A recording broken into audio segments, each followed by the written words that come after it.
Olá pessoal, a gente vai, a partir dessa semana, passar algumas semanas falando sobre doença HER2 e eu vou dividir aqui as nossas discussões por tipo de droga. A gente vai começar com trastuzumab na doença HER2 metastática. Esse foi um estudo que foi extremamente importante do ponto de vista de mudança de conduta nas pacientes desse subtipo de câncer de mama HER2 positivo. Foi publicado no New England em 2001. O uso dessa droga nova, desse anticorpo monoclonal contra o HER2 em pacientes metastáticas. Então, esse estudo tinha como objetivo avaliar a associação desse anticorpo monoclonal, do trastuzumab, associação dessa droga com a quimioterapia no tratamento das pacientes HER2 metastáticas. E os endpoints primários do estudo eram o tempo até progressão de doença e efeitos adversos dessa droga, e os endpoints secundários, a taxa de resposta e a duração da resposta, o tempo até falha de tratamento e a sobrevida global. Então, as pacientes foram randomizadas para fazer quimioterapia isolada ou quimioterapia com trastuzumab. Em relação à quimioterapia, um grupo faria antraciclinas, podendo ser doxorubicina ou epirubicina, associada a ciclofosfamida e trastuzumab, contra um grupo que só faria o AC, que é a antraciclina mais ciclofosfamida. E o outro grupo seria randomizado para fazer paclitaxel ou paclitaxel mais trastuzumab. Por quê? Porque esse grupo já havia utilizado a antraciclina e a ciclofosfamida adjuvante antes de ter o diagnóstico de doença metastática. Então, a quimioterapia era feita a cada 3 semanas, num total de 6 ciclos. A critério do investigador, poderiam ser feitas doses adicionais de quimioterapia, mas a rigor o padrão era 6 ciclos. E o trastuzumab era feito semanalmente até progressão de doença. Eram incluídas as pacientes com doença HER2 metastática, sem tratamento prévio para metástase. Então, podia ter feito quimio adjuvante, mas a partir do momento do diagnóstico da metástase, essa paciente não poderia ter feito qualquer outro tratamento. E deveria ser HER2 2 cruzes ou 3 cruzes em mais de 10% das células tumorais. Eram excluídas as pacientes com tumor bilateral, com metástases em sistema nervoso central não tratadas, com metástases ósseas osteoblásticas, pacientes que tinham como única evidência de doença ascite ou derrame pleural também eram excluídas, as que tinham algum outro tipo de câncer primário também excluídas, um Karnofsky menor que 60, uma performance status ruim, paciente gestante era excluída e se a paciente houvesse utilizado qualquer droga presente no estudo há 30 dias ou menos, também era excluída. Eu não vou me prolongar aqui nesse slide, é só para a gente registrar aqui as posologias das drogas. Então, isso é importante falar, que se a doença progredisse naquele grupo de pacientes que fazia quimio isolada, essas pacientes eram convidadas a participar de um outro estudo, que seria a utilização de trastuzumab ou isolado ou associado com outras terapias, e assim 2/3 das pacientes aceitaram, que progrediram doença com quimio isolada, aceitaram participar desse outro estudo para uso do trastuzumab. Era definido pelo estudo como resposta completa, uma resposta em imagem e ou exame físico, Resposta parcial era aquela que era uma resposta maior que 50%, e progressão de doença era um aumento da doença em mais de 25%. Aqui a gente vê mais ou menos a média de idade, 54 anos no subgrupo dos antracíclicos e 51 anos no subgrupo do paclitaxel. Aqui é importante a gente frisar que o grupo do paclitaxel ele tinha ali uma média de linfonodos positivos de 5 ou 6, enquanto o grupo das antraciclinas tinha ali, no grupo que associou o trastuzumab, a média de 1 linfonodo positivo, e no grupo que não associou o trastuzumab, meio linfonodo positivo, que a gente vê que o subgrupo do paclitaxel já tinha ali uma sugestão de pior prognóstico. Aqui nós vemos que, claro que o grupo do paclitaxel fazia paclitaxel porque já havia feito o antracíclico na adjuvância, então praticamente todos os pacientes já tinham feito quimioterapia adjuvante. Aqui no grupo dos antracíclicos e ciclofosfamida, no grupo que associou o trastuzumab, 57% havia feito quimioadjuvante e 37% dos pacientes que fariam quimio isolada haviam feito algum tipo de quimioterapia adjuvante. Aqui eu chamo a atenção que entre 20% e 30% das pacientes no estudo era HER2 duas cruzes, né? Então é sem confirmação pelo FISH. Então possivelmente algumas dessas pacientes não eram HER2 se fossem nos critérios atuais, mas enfim, é um número significativo, entre 20% e 30%, duas cruzes sem uma confirmação. Então vamos para os resultados. Foram 469 pacientes entre junho de 95 e março de 97. O tempo médio no estudo do grupo de químio mais trastuzumab foi 40 semanas e no grupo de químio isolada 25 semanas, o que a gente já mostra aqui, que sugere já um benefício do trastuzumab, ou seja, demorou mais para haver progressão de doença, com isso tempo médio no estudo maior. Número médio de doses de trastuzumab, 36 doses e o follow-up médio de 30 meses no estudo. A estratificação foi feita, conforme eu já tinha dito, em relação ao uso de antraciclina adjuvante. Então, o grupo de paclitaxel, que já havia feito antraciclina adjuvante, naturalmente usou uma dose maior de químio, né? E tinha um maior número de linfonodos comprometidos, como a gente já viu no slide passado.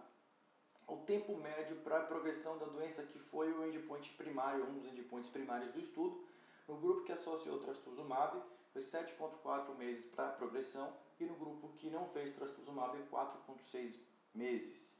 Quando a gente separa por tipo de químio, o grupo que associou AC e trastuzumab, 7,8 meses para progredir, e o grupo de AC isolado, 6,1 meses.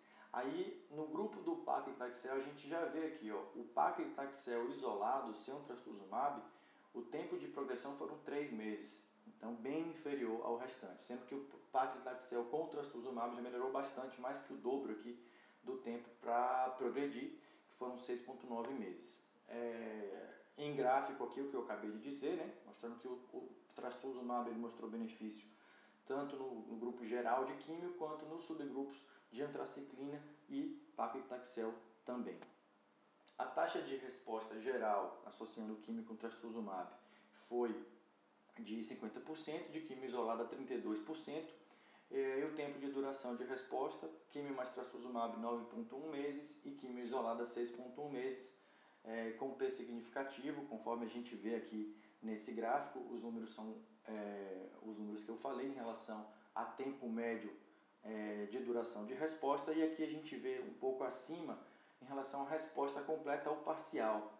50% de resposta com trastuzumab e 32% com quimioterapia. Quando a gente vai para o grupo do paclitaxel, 41% de resposta para quem associou trastuzumab ao paclitaxel e somente 17% de resposta completa ou parcial para quem fez o paclitaxel isolado, como a gente já vê um grupo de prognóstico pior, até pelo critério de seleção, né, que já fez antracíclico e ciclofosfamida adjuvante, mesmo assim evoluiu para metástase e tinha mais linfonodos comprometidos. O tempo até falha de tratamento, né? Trastuzumab com químio 6,9 meses, químio isolado 4 meses e meio, e a mortalidade em um ano foi inferior, a mortalidade global, inferior com o trastuzumab, 22% em um ano de mortalidade, em comparação com 33% da químio isolada. Aqui a gente vê, né, o tempo médio até falha de tratamento, que a gente já comentou, e o trastuzumab teve benefício tanto colocando todas as quimioterapias juntas, quanto analisando o subgrupo de antracíclico e paclitaxel. Tempo médio de sobrevida, associado trastuzumab a químio, 25,1 meses, e químio isolada 20,3 meses, quase 5 meses de ganho de sobrevida.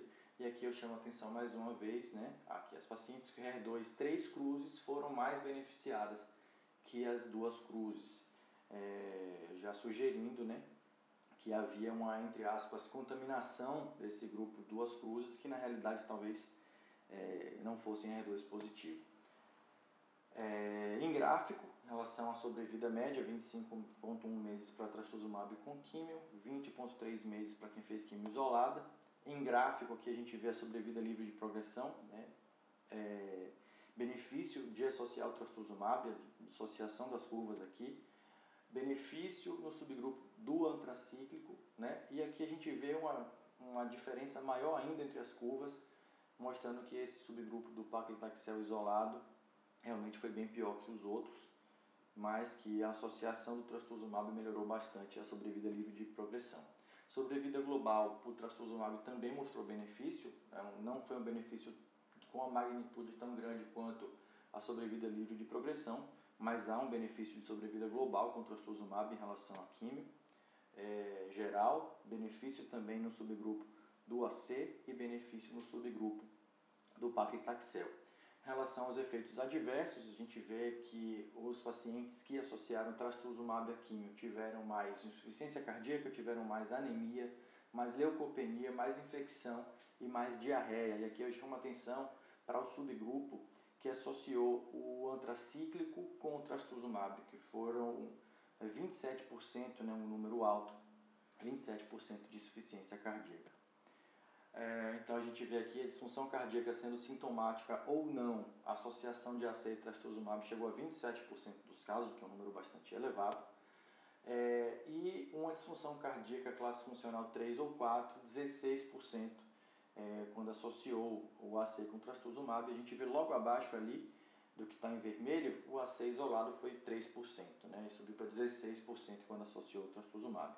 E o estudo também concluiu que a idade foi a única característica, né, o único fator de risco que apresentou uma significância estatística para a insuficiência cardíaca no grupo que associou AC e trastuzumab, ou seja, quanto maior a idade, maior o risco de insuficiência cardíaca com essa terapia combinada de antracíclico e trastuzumab.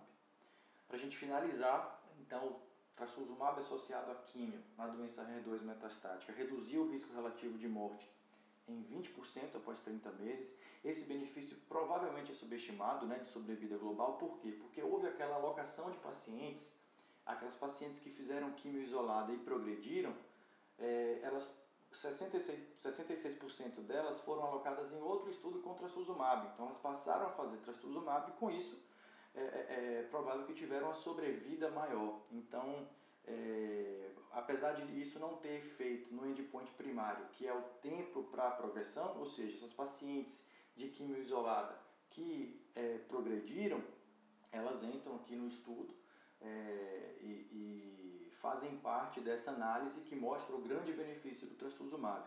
Mas a partir do momento que essas pacientes vão para outro estudo e começam a fazer trastuzumab, você meio que contamina um pouco a análise de sobrevida global. Mas mesmo assim, mesmo essas pacientes após a progressão de doença passarem a fazer trastuzumab em outro estudo, mesmo assim, essas pacientes que fizeram trastuzumab desde o começo tiveram benefício, reduzindo o risco relativo de morte em 20%. Lembrando que esse estudo é um estudo por análise de intenção de tratamento, né? O intention to treat. Então, o trastuzumab provou benefício. Tanto em tempo para a progressão de doença, que foi o endpoint primário, quanto na duração e a taxa de resposta. Também é importante aqui a gente frisar no final que o efeito adverso mais importante foi a cardiotoxicidade, especialmente quando associado com o antracíclico, é o que a gente viu durante muito tempo, né, vê até hoje. Primeiro, quando os pacientes estão indicados para fazer uma doença HER2, para fazer um ACT, um ACTH, a gente já vê que o AC é feito separado primeiro, depois o trastuzumab é feito em associação com o taxano, muito embora a tendência atual é que a gente não veja fazer mais antracíclico para tumor HER2, mas isso é papo para um outro estudo, são estudos mais atuais. Bom, muito obrigado pela atenção. Ficou um pouquinho mais longo esse, porque o estudo realmente tinha mais informação. Qualquer dúvida ou sugestão, fique à vontade para comentar ou mandar alguma mensagem, tá certo? Até semana que vem então, tchau!